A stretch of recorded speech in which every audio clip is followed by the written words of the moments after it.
আসসালামু আলাইকুম। আজকে আমি যে বিষয়টি নিয়ে আলোচনা করব সেটি হলো বাদাম। বাদামের নাম সামনে এলেই বেশ মুখরোচক খাবারের কথা মনে পড়ে যাচ্ছে, কিন্তু মুখরোচক খাবারটি পুষ্টিগুণের তালিকা বেশ লম্বা। আমরা আজ একটি বিশেষ ধরনের বাদাম সম্পর্কে জানবো, সেটি হলো বাক্স বাদাম।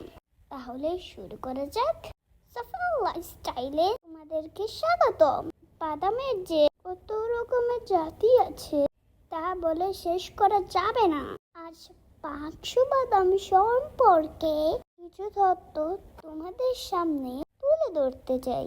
এই বাদাম একটি বাক্সের আকারে খোলসের মধ্যে থাকে বলে এটাকে বাক্স বাদাম বলা হয়।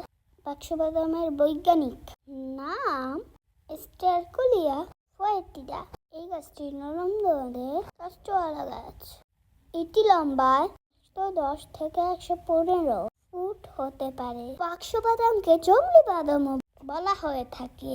এই গাছের গঠন অনেকটাই শিমুল গাছের মতন। বসন্তের শুরুতে এই গাছের ফুলের আগমন হয়। এই গাছে গুচ্ছ আকারে ফল হয়। সবচেয়ে অবাক করা বিষয় হলো ফুল হতে ফলে হতে সময় লাগে 11 মাস। ফল কাঁচা অবস্থায় সবুজ ও পাকলে রক্তিম বর্ণ ধারণ করে।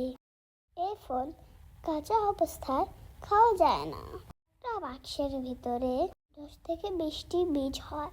এই বীজটিকেই বাদাম হিসাবেই খেয়ে থাকি। এই গাছ Bharat, Bangladesh, Indochina, Philippines, Taiwan, Indonesia এবং মার্কিন যুক্তরাষ্ট্রের কিছু অংশে দেখা পাওয়া যায়।